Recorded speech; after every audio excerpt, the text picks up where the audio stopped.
जिस बीमारी का नाम सुनते ही सबसे पहले मन में डर आ जाता है, उस बीमारी का नाम है कैंसर।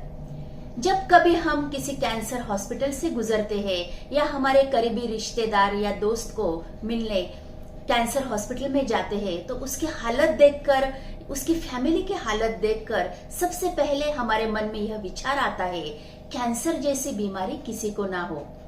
होता है ना ऐसा? जी हाँ, क्योंकि कैंसर यह बीमारी पेशेंट का पूरा जीवन तहस नहस कर देती है, बर्बाद कर देती है। कभी कभी इस बीमारी के लक्षण दिखाई देते हैं, लेकिन कभी कभी जब बीमारी गंभीर रूप धारण करती है तब कैंसर डायग्नोस होता है।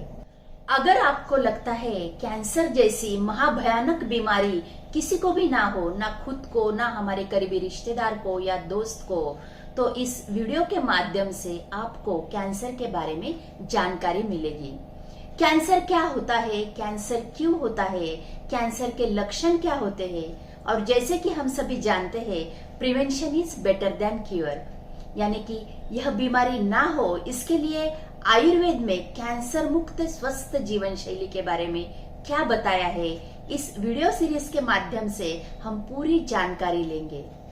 अतः आप हमारे साथ जरूर बने रहिए और इस फर्स्ट पार्ट में हम देखते हैं कैंसर यानी क्या। आयुर्वेद में कैंसर का वर्णन नहीं मिलता, लेकिन इसके समान जो व्याधि है अर्बुद, इसका वर्णन दिया हुआ है। हिपोक्रेटिस जो कि एंशिएंट फिजिशियन थे, इन्होंने इस व्याधि का नाम कैंसर रखा। कैंसर यानी केकड़ा, यह ऐसा जल जंतु है जो भक्ष्य को एक बार पकड़ लेता है तो किसी भी हाल में छोड़ता नहीं।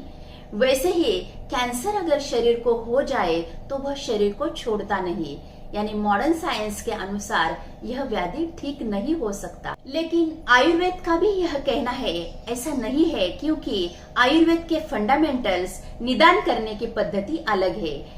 इसीलिए इन्वेस्टिगेशंस के बाद अगर पेशेंट का डायग्नोसिस कैंसर आता है तो आयुर्वेदीय दृष्टया यही निदान होगा, ऐसा नहीं है। देखा जाए तो कैंसर के बारे में बहुत ज्यादा डर हमारी सोसाइटी में देखने को मिलता है। आयुर्वेद में कहा गया है, विषादो रोग वर्धनानाम श्रेष्ठः, यानी कि मन का डर रोग को बढ़ाता है, क्योंकि मन की ताकत बहुत बड़ी होती है। इसीलिए कैंसर निदान होने के बाद भी पेशेंट को डरने की जरूरत नहीं है, क्योंकि आयुर्वेदीय दृष्टया यह निदान अलग भी हो सकता है। और आयुर्वेद में इसके बहुत अच्छे चिकित्सा के विकल्प उपलब्ध है, स्वस्थ जीवन शैली उपलब्ध है। सिर्फ जरूरत है सही दिशा से वहां तक पहुंचने की और सही मार्गदर्शन की।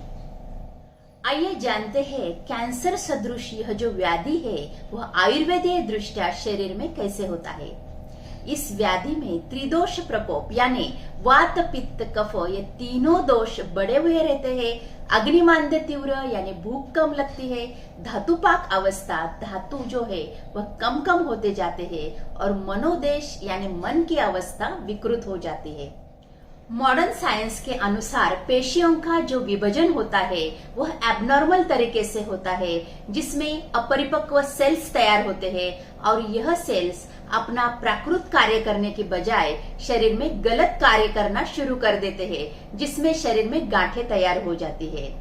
शरीर में कैंसर की गांठ तैयार होना और वह अपने आप नष्ट हो जाना, यह प्राकृत क्रिया शरीर में चलती रहती है।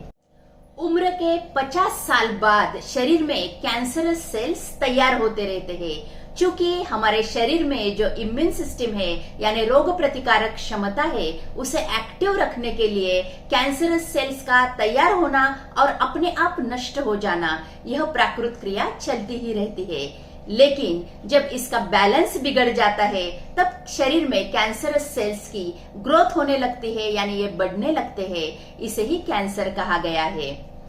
तो ये बैलेंस क्यों बिगड़ता है, इन कारणों को हम जानते हैं नेक्स्ट वीडियो में।